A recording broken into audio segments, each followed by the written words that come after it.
Guys welcome back to our blog channel in another new blog. तो finally वो दिन आ गया है जिसका सब लड़कियों क्या बोलते हैं, सब लड़कियां हमेशा से सपना देखती हैं, दुल्हन बनने का। तो फाइनली मेरे लिए भी वो दिन आ गया, बट मैंने ऐसा कोई सपना नहीं देखा था, बट अब हो गया तो क्या कर सकते हैं। तो मैं आ चुकी हूँ स्टूडियो रेडी होने के लिए। आप लोग को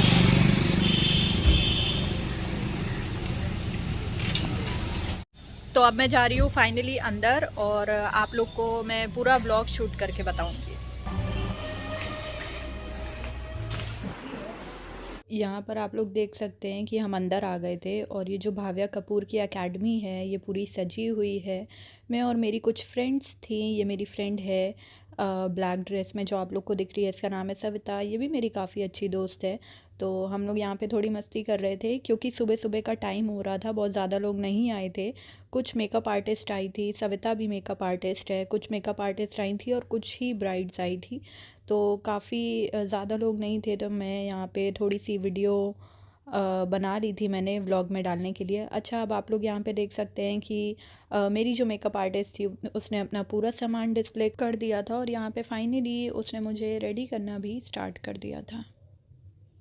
ये मैम यहाँ पे आके बता रही थी कि ये जो सेट है, जो मैंने भारी वाला एक हार पहन रखा है, इस पे सूट नहीं कर रहा है। तो वो बता रही थी कि एंड में देख लेना, ना सूट करे तो हटा देना, और हम लोग ने वैसे ही किया था। ये जो भारी वाला एक हार था ये हम लोग ने हटा दिया था। यहाँ पर आप लोग देख सकते हैं मेरी बेस्ट फ्रेंड जो है मोटी, जिसका नाम मीनाक्षी है, वही मुझे रेडी कर रही थी, वही मेरी मेकअप आर्टिस्ट थी। एक्चुअली ये उसका एग्ज़ाम था, एग्ज़ाम का दिन था मेकअप आर्टिस्ट का सभी का, कि उन्हें एक एक लड़की को, मतलब जिसको वो एज अ मॉडल ला रही हैं, उसको ब्राइड की तरह तैयार करना था। फिर उनकी मार्किंग होनी थी, फिर उसी बेसिस पे उनको उनका सर्टिफिकेट और मार्क्स दिए जाने थे। तो मोटी यहाँ पे अपने पूरे एफ़र्ट्स कर रही थी, और थोड़ा सा वो नर्वस भी हो रही थी। तो I was always giving her motivation कि नहीं नहीं तुम बहुत अच्छा कर रही हो, और उसने एट दी एंड बहुत अच्छा किया था। आगे आप लोगों को देखने को मिलेगा। ठीक है, यहाँ पे मैं देख रही थी कि क्या क्या प्रोडक्ट्स यूज़ कर रही है, और because she is a makeup artist तो मैं उससे भी पूछे जा रही थी कि ये प्रोडक्ट्स कैसे यूज़ किया जाता है, या फिर ये किस चीज़ के लिए यूज़ किया जाता है। तो यही सब वो मुझे यहाँ पे पूरा अच्छे तरीके से रेडी कर रही थी। यहाँ पर मैं ऑलमोस्ट रेडी हो चुकी थी, और मोटी मेरे सर में, मतलब जो दुपट्टा लगाया जाता है दुल्हन के, जो ड्रेपिंग होती है पूरी दुपट्टे की, वो कर रही थी, क्योंकि इनके पूरा ब्राइड की तरह सजाना होता है। ड्रेपिंग पर भी इनको मार्क्स दिए जाते हैं। तो वो वही अच्छे से मेरे सर में ये जो दुपट्टा है इसको लगा रही थी, पिंस को टक कर रही थी, और मैं यहाँ पे अपनी वीडियो बना रही थी ताकि व्लॉग में मुझे डालने के लिए कुछ वीडियोस बन जाएं। इसीलिए मैं हर चीज़ को रिकॉर्ड कर रही थी ताकि आप लोग के साथ बाद में शेयर कर सकूं। अच्छा, यहाँ पर क्या हुआ था कि वो जो दुपट्टा वो मेरे लगा रही थी वो सही से लगा नहीं था, तो हम लोग ने हटा दिया था।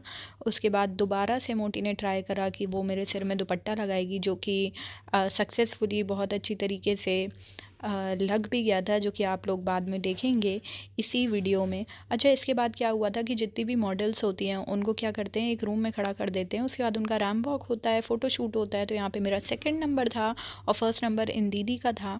और यहाँ पे मैम ये बता रही थी कि कैसे हम लोग को मॉडल करना है, कैसे हम लोग को रैम्प वॉक करना है, कैसे हम लोग को पोजेस देने हैं। तो मेरा नंबर सेकंड था, और मैं थोड़ी सी नर्वस हो रही थी, और ये दीदी का फर्स्ट नंबर था। आप लोग देख सकते हैं कि अब इन्होंने अपना रैम्प वॉक स्टार्ट किया, और आगे कैमरामैन था, वो भी बता रहे थे कि कैसे हमें कहाँ पे घूमना है, कहाँ पे रुकना है, कहाँ पे पोज देना है। यहाँ पे इन दीदी का ये गलत हो गया था रैम्प वॉक, तो दोबारा से इनको करना पड़ा, क्योंकि बीच में शायद घूमना था और ये नहीं घूमी थी। तो कैमरामैन ने और मैम ने, जो सीनियर मैम थी, उन्होंने कहा कि नहीं आप दोबारा से करिए। तो आप देख सकते हैं दोबारा से इन्होंने अपना रैम्प वॉक स्टार्ट किया, पोज़ दिए, और एक पॉइंट पे जाके घूमना था उन्होंने स्टार्ट किया। और यहाँ पे मेरी बारी भी आ गई थी, तो मैंने पूरा, क्योंकि मेरा सेकंड नंबर था, मैंने पूरा अच्छे से समझ लिया था कि कहाँ पे कैसे पोज़ देना है। यहाँ पर जाके हम लोग को इस पॉइंट पे जाके घूमना था, तो मैं फिर घूम गई। उसके बाद मुझे राइट में चले जाना था, तो मैं राइट में जाके खड़ी हो गई। अब यहाँ पे जितनी भी ब्राइड्स थी, आई गेस 14 ब्राइड्स थी, तो सभी का रैम्प वॉक यहाँ पे हो रहा था।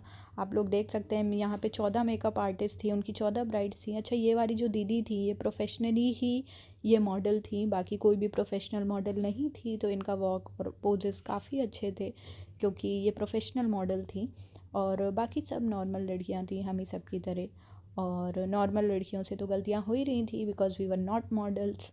और आप लोग देख सकते हैं ये ब्राइड भी काफ़ी सुंदर थी। बहुत सारी ब्राइड्स थी, 14 ब्राइड्स। मैंने तो पहली बार इतनी सारी ब्राइड्स को एक साथ देखा था। और आप लोग देख सकते हैं काफ़ी अच्छी लग रही थी। जितनी भी मेकअप आर्टिस्ट थी उन्होंने बहुत मेहनत करी थी अपनी अपनी ब्राइड्स पे। आप लोग इन सब में से मुझे देख के बताइएगा कि आपकी फ़ेवरेट ब्राइड कौन सी थी, आपको सबसे अच्छी ब्राइड कौन सी लगी। यहाँ पर आप लोग देख सकते हैं ये मुस्लिम ब्राइड थी, हिंदू ब्राइड यहाँ पर थी बहुत ज़्यादा। और I was also dressed as a Hindu bride और मुझे बड़ा अच्छा लगा। और आप देख सकते हैं कि यहाँ पर सब लोग अपना रैम वॉक कर रही हैं। अच्छा, रैम वॉक के बाद बारी आती है मार्किंग की। तो आप लोग देख सकते हैं ये मैम यहाँ पे खड़ी थी, ये सभी ब्राइड्स को देख रही थी बहुत अच्छी तरीके से। और ये कैमरामैन भी लाइट लेके खड़े हैं ताकि लाइट में वो मेकअप देख पाएँ और अपने रजिस्टर में जितनी भी मेकअप आर्टिस्ट थी उनके नाम के आगे उनकी जो भी ब्राइड्स थी उसी बेसिस पर वो उनको नंबर दे रही थी। जिसने जितना अच्छा अपनी ब्राइड को तैयार किया था उसको उतने ज़्यादा नंबर मिल रहे थे। तो ये सबको बड़े ध्यान से देख रही थी ये दोनों मैम। और जितने भी मेकअप आर्टिस्ट थे वो अपनी ब्राइड्स के साथ खड़े हुए थे ताकि पता चल पाए कि किसने कौन सी ब्राइड को तैयार किया है। अच्छा, यहाँ पर जिनका भी हो चुका था असेसमेंट वो सब ब्राइड्स और मेकअप आर्टिस्ट यहाँ थी। मेरा हो चुका था, मतलब मीनाक्षी को नंबर मिल चुके थे मेरे बेसिस पर, तो मैं आराम से वहाँ पे खड़ी थी। और जिन लोग का नहीं हुआ था उनकी बाहर मार्किंग चल रही थी, तो यहाँ पर हम लोग चिल कर रहे थे, बातें कर रहे थे। और सभी यहाँ पर बैठे हुए थे क्योंकि यहाँ पर कुछ मेकअप आर्टिस्ट का असेसमेंट हो चुका था पूरा। तो वो लोग अच्छी अच्छी तरीके से बैठी हुई थी और उनकी ब्राइड्स भी बैठी हुई थी, फ़ोटो वोटो क्लिक कर रही थी, यहाँ पे मोटी वीडियो बना रही थी। यहाँ पे आप लोग देख सकते हैं मार्किंग के बाद यहाँ पे आया सोलो फ़ोटो शूट का नंबर। तो यहाँ पे ब्राइड्स का फ़ोटो शूट हो रहा था, एक एक ब्राइड का फ़ोटो शूट हो रहा था। फिर यहाँ पे मेरी बारी आ गई और मैं यहाँ पे अपना जितने पोजेज़ हो पा रहे थे मैं दे रही थी।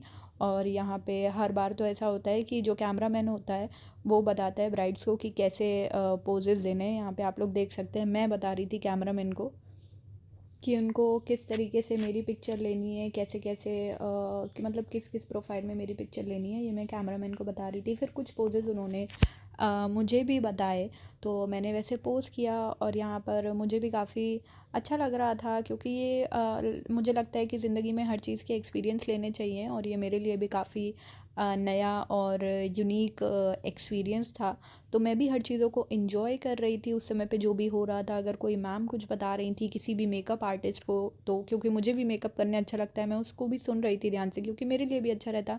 अच्छा, यहाँ पर आप लोग देख सकते हैं भाव्या मैम, जिनकी ये अकेडमी है भाव्या कपूर मेकअप एकेडमी, वो आ चुकी थी और वो मेकअप आर्टिस्ट को सर्टिफिकेट दे रही थी। उनका फाइनल एग्ज़ाम था आज मेकअप आर्टिस्ट का। यहाँ पे मेकअप आर्टिस्ट और जितनी भी मॉडल्स थी उनकी, मेकअप आर्टिस्ट की जो भी मॉडल थी उनके साथ यहाँ पे भाव्या मैम के साथ वो लोग फ़ोटोशूट करा रहे थे। यहाँ पे फाइनली जितनी भी मेकअप आर्टिस्ट थी उनको सर्टिफिकेट मिल चुका था।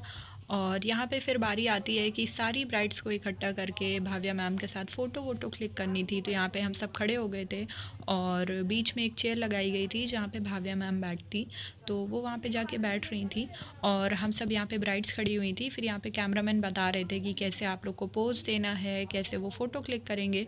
तो यहाँ पर भाव्या मैम के साथ सभी ब्राइड्स और मेकअप आर्टिस्ट का फ़ोटो शूट चल रहा था। अब फ़ोटो शूट वगैरह ख़त्म हो चुका था, सारी चीज़ें ख़त्म हो चुकी थी। मैं यहाँ पर कुछ वीडियो बना रही थी, ऐसे ही बहुत रैंडम गाना चल रहा था तो मैं यहाँ पे वीडियो बना रही थी। ये वो वाला गाना था, एक परदेसी मेरा दिल ले गया। बट यहाँ पे कॉपीराइट की वजह से मैं यहाँ पर ये गाना नहीं यूज़ कर पा रही हूँ और मुझे बड़ा दुख हो रहा है क्योंकि ये वीडियो बड़ी अच्छी थी। तो मोटी यहाँ पे मेरी वीडियो बना रही थी और मैं वही गाने पे लिप सिंक कर रही थी और वो गाना वहीं पे ही चल रहा था। और भी जितनी भी ब्राइड्स थी वो सब अपनी रील्स और वीडियोस यही सब बना रही थी। अच्छा, यहाँ पे सब कुछ ख़त्म हो चुका था और मुझे एज़ यूजुअल भूख लग रही थी, तो हमारे पास कुरकुरे का पैकेट था तो वो मैं वही खा रही थी और सविता भी खा रही थी मेरे साथ और हम लोग बातें कर रहे थे। और मैंने अपनी ज्वेलरी वुलरी उतार दी थी और सिर्फ हम लोग ऐसे ही बैठे हुए थे। और जितनी भी और ब्राइड्स थी वो कुछ लोग फ़ोटो शूट कर रहे थे, कुछ लोग वीडियो बना रहे थे और फिर यहाँ पे हम लोग अपना सामान पैक करने लगे थे क्योंकि टाइम 5-6 बज रहे थे, आई गेस 5 बज रहे थे। तो हम लोग घर जाने के लिए अपना पूरा सामान वामान पैक कर रहे थे जितना भी सामान था क्योंकि बहुत ज़्यादा सामान था। उसके बाद क्या था, सामान पैक करके हम लोग निकल चुके थे अपने घर, मतलब हम लोग एकेडमी के बाहर आ चुके थे और मैं यहाँ पे खड़ी थी। और ये मेकअप आर्टिस्ट के सर्टिफिकेट हैं जो कि सविता और मीनाक्षी का सर्टिफिकेट मेरे पास था। तो finally they are certified as professional makeup artist और ये भाव्या कपूर का स्टूडियो है। और यहाँ पर आप लोग देख सकते हैं कि शाम होने ही लगी थी, यहाँ पे आई गेस 6 साढ़े 6 बज रहे थे। तो हम लोग यहाँ पे अपने घर जाने की तैयारी कर रहे थे और बस आज के व्लॉग में इतना ही था।